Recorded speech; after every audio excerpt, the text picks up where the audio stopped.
Bienvenue dans cette 5e foire aux questions. Nous avons, comme d'habitude, sélectionné quelques questions techniques intéressantes que vous avez pu nous poser sur les boîtes aux questions que nous ouvrons régulièrement, notamment sur Instagram. Mais n'oubliez pas que vous pouvez aussi poser vos questions directement par mail à bonjour@conseillenagriculture.fr. Pour rappel et pour ceux qui ne me connaissent pas, je suis Eva, conseillère indépendante en élevage laitier dans le Grand Ouest de la France et cofondatrice de Conseil en Agriculture, le site internet, les réseaux sociaux et la chaîne YouTube sur laquelle vous vous trouvez. Alors c'est parti pour la première question technique. On nous demande, vaut-il mieux mettre en place une ration complète ou utiliser un DAC, un distributeur automatique de concentré ? Il est vrai que les DAC ont disparu pendant de nombreuses années dans les élevages, mais il revient en force ces derniers temps. Et le DAC a plusieurs avantages. Mais avant, il faut bien comprendre la différence entre une ration semi-complète et une ration complète. On parle de ration semi-complète lorsque la ration qui est distribuée à l'auge couvre un niveau de production qui est plutôt celui moyen du troupeau. Et le DAC, le distributeur automatique de concentré, va alors permettre de couvrir les besoins des vaches qui ont plus de besoins. A l'inverse, la ration complète ne nécessite pas l'installation d'un DAC, puisque la ration complète va permettre de couvrir un niveau de production plus élevé que le troupeau moyen. Mais le défaut que cela a, c'est qu'il y a certaines vaches qui n'ont pas forcément de gros besoins, qui mangeront une ration qui est plus que nécessaire. La ration semi-complète avec un DAC, donc, est plutôt adaptée à des élevages qui vont être en élevage étalé, ou qui ont l'impossibilité de créer des lots pour des animaux avec des besoins spécifiques.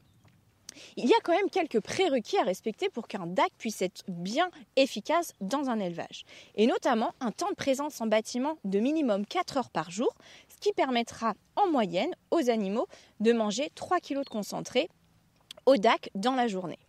Un autre aspect indispensable qui est nécessaire pour l'installation d'un DAC de manière efficace, c'est un bâtiment qui soit suffisamment bien aménagé avec des bonnes aires de circulation, de façon à ce qu'il n'y ait pas de concurrence ou de vaches qui viennent embêter les autres et donc bloquer l'accès au DAC, ce qui évidemment réduirait son efficience. Le petit avantage du DAC est quand même qu'il limite la perte d'état de certaines vaches et je pense notamment au démarrage en lactation qui ont des besoins en énergie plus élevés que les autres vaches en milieu de lactation par exemple.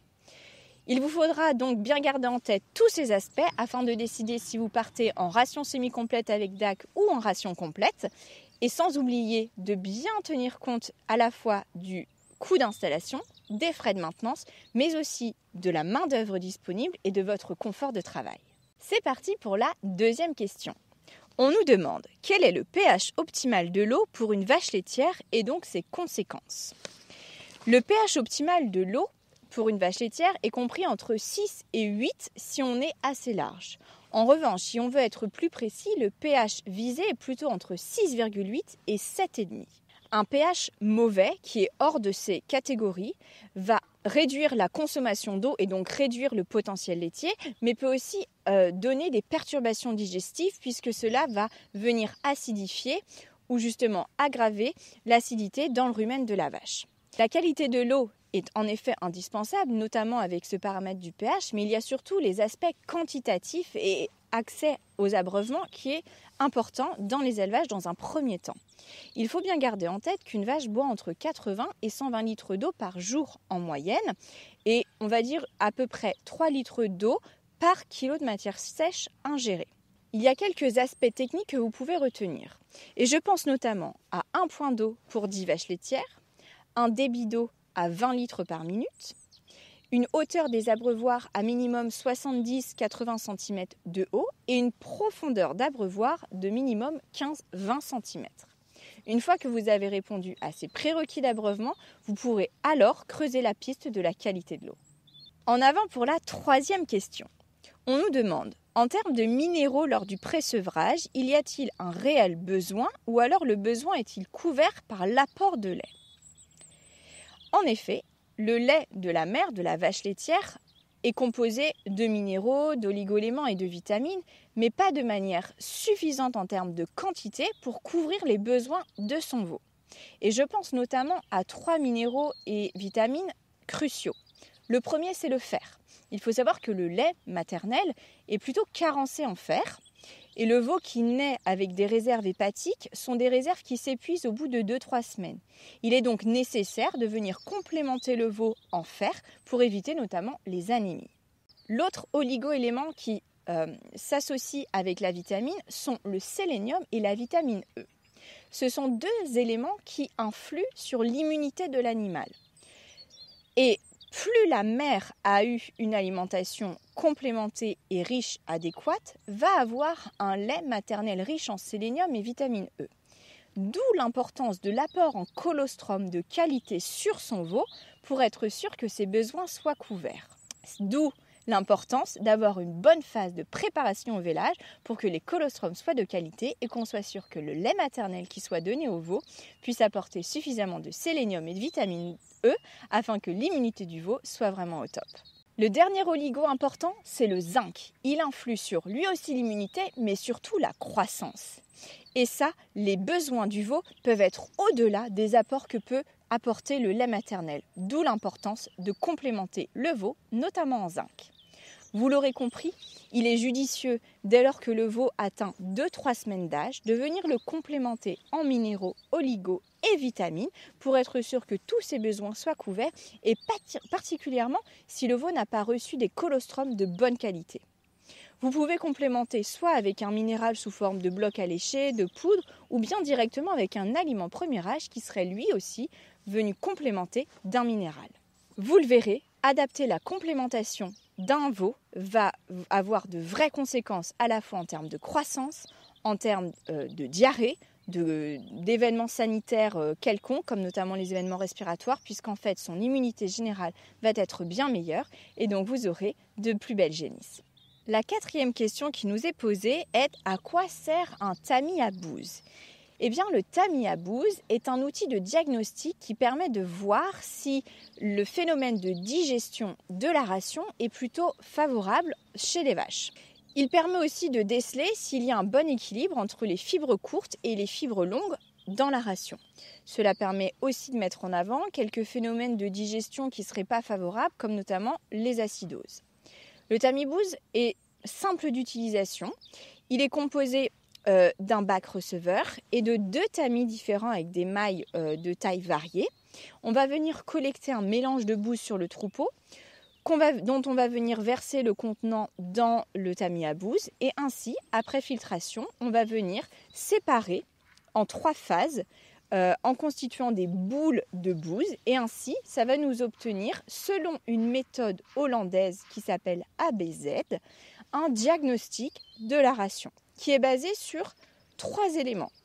Les signes que l'on va regarder sur les vaches, comme par exemple le poil piqué, des vaches qui vont saliver, etc. Un deuxième élément qui va être le taux d'urée dans le lait. Et le troisième élément qui est la conception et la taille des boules qui est issue de ce filtrage grâce au tamis à bouse. Et ainsi, la méthode ABZ va nous donner un score qui est basé sur l'apport de protéines, d'énergie et de fibres. Je vous prends un exemple. On obtient un score de chiffres qui vont être 2, 3, 1. Cela veut dire qu'il serait intéressant de rajouter un aliment ou un fourrage dans la ration qui soit d'abord riche sur le chiffre 2, donc ce qui va correspondre à l'énergie, puis ensuite un peu moins riche en termes de 3, puisque c'était les fibres en troisième, et 1 en énergie. C'est donc une méthode qui permet de diagnostiquer ce qui pourrait éventuellement être en trop ou manquer dans une ration, ce qui pourrait empêcher la vache de bien digérer, de bien valoriser la ration. Le tamis bouse est simple d'utilisation, comme je vous l'ai dit, mais il est aussi simple d'interprétation. En effet, lorsque vous l'achetez, il y a un tableau d'interprétation et de guide qui est très simple, traduit en français. Et tout ça, vous pouvez le retrouver sur conseillenagriculture.fr. La question suivante qui nous est posée est « Quelle est la composition idéale d'une ration à lauge avec du pâturage hivernal ?» Eh bien, il n'y a pas vraiment de réponse uniforme, puisque tout va dépendre de la qualité des fourrages et des fourrages que vous avez en stock. Il faut savoir que le pâturage hivernal apporte des valeurs alimentaires qui sont quand même plutôt intéressantes.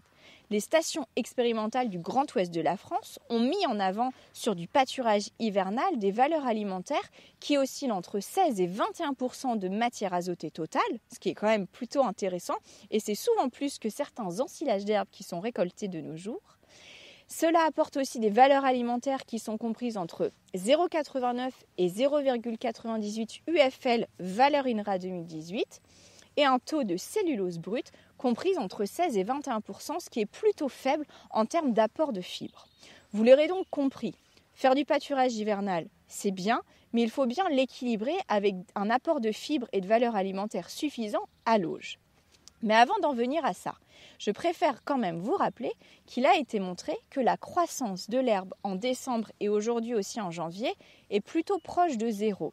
Il est donc absolument nécessaire d'avoir fait des stocks sur pied les semaines et les mois précédents pour être sûr que si vous sortez vos vaches sur des paddocks de pâturage hivernal, il y a suffisamment de biomasse disponible et vous pouvez d'ailleurs vérifier la quantité en kilos de matière sèche d'herbe grâce à un herbomètre électronique de la marque Genquip par exemple. Revenons-en à l'équilibre de la ration à l'auge lorsque vous êtes sur du pâturage hivernal. Si vous êtes en système 100% herbagé, il est intéressant d'apporter un ensilage d'herbe plutôt fibreux, mais qui est aussi plutôt équilibré à la fois en termes d'énergie et en termes d'azote. N'oubliez donc pas d'analyser vos fourrages particulièrement. Vous pouvez aussi ajouter l'apport d'un concentré plutôt équilibré et je pense notamment en termes d'azote à un tourteau de colza qui va venir au moins un peu combler le déficit phosphoré de l'herbe ou bien à un méthaigrin qui va venir, selon la composition, apporter à la fois de l'énergie et à la fois de l'azote. Si vous êtes en revanche sur un système qui inclut du maïs, vous pouvez complémenter le pâturage hivernal, notamment par un apport d'amidon qui sera amené grâce à un ensilage de maïs par exemple, ou un maïs épi, mais aussi en termes de concentré, un maïs grain ou bien une toute autre céréale qui sera apportée. Cela n'empêche pas de venir complémenter l'apport en azote avec un tourteau ou un méthaigrin par exemple. Quoi qu'il en soit, si vous faites du pâturage hivernal avec une ration à l'auge, il est absolument nécessaire de continuer à complémenter vos vaches en termes de minéraux, oligos et vitamines. Je vous rappelle que la vache laitière n'a pas la capacité de stocker ces éléments. Il faut donc toujours leur apporter un fond afin qu'elles puissent couvrir leurs besoins. Et dernière petite chose, il a été prouvé dans les études dans les fermes expérimentales qu'il est plus difficile de garder la note d'état corporel de certaines vaches avec du pâturage hivernal. On va donc déconseiller le pâturage hivernal sur des troupeaux qui seraient par exemple en vélage groupé d'hiver. Et la dernière question qui est, elle, un petit peu plus technique. On nous demande s'il y a un intérêt à utiliser les enzymes pour augmenter la dégradation des fibres. Alors en effet, l'utilisation des enzymes a plusieurs intérêts, et notamment l'amélioration de la dégradation des fibres, notamment en termes de NDF et de ADF, ce qui permet en fait d'avoir une meilleure dégradation de la cellulose et de l'hémicellulose. Et ça, c'est un intérêt aussi dans l'augmentation de l'ingestion de la vache laitière, ce qui permet, dans certains cas et selon certaines études, d'augmenter la production laitière. Et je pense notamment à certaines études qui ont montré une hausse de 0,5 kg à parfois 2 kg de lait par vache par jour. Cependant, l'utilisation des enzymes est quand même limitante dans certains cas, sur des rations notamment qui sont très fort composées de concentrés, dans des conditions où il y a des pH et des températures qui varient beaucoup, et sur des stades de lactation qui sont plutôt avancés. Il est donc judicieux d'utiliser les enzymes sur des rations qui vont être riches en fourrage, sur des troupeaux qui sont plutôt à des stades de lactation plutôt jeunes, et dans des conditions de pH et de température qui sont optimales. L'autre aspect qui a été intéressant en termes d'études, c'est que l'utilisation des enzymes sur des aliments avant la distribution est plus efficace que lorsqu'elles sont rajoutées lors du mélange, après la composition de la ration, par exemple en mélangeuse. Vous l'aurez compris, l'utilisation des enzymes peut être intéressante, mais elle est judicieuse que dans certains cas qu'il faut vraiment prendre au compte-gouttes. Il faut bien tenir compte du type de ration, du type de troupeau, du rapport coût-bénéfice pour être sûr de sélectionner l'utilisation des enzymes dans une ration. Il y a peut-être chez vous d'autres paramètres à vérifier pour performer la ration avant d'inclure des enzymes. Ça y est, j'ai répondu aux 6 questions techniques que nous avions sélectionnées. S'il vous reste des questions à poser, vous pouvez les écrire en commentaire ou bien profiter des boîtes aux questions que nous ouvrons régulièrement sur Instagram, sur notre compte Conseil en agriculture. Et puis j'en profite à mon tour pour vous poser une question. Est-ce que certains d'entre vous ont trouvé le spot dans lequel nous sommes? N'hésitez pas à faire des hypothèses en commentaire. Et puis, j'ai oublié de vous dire que la majorité d'entre vous oublie de s'abonner à la chaîne. Alors après, vous allez dire que vous loupez les autres vidéos. Alors on n'oublie pas, on s'abonne pour retrouver nos vidéos qui sortent très bientôt. Allez, ciao!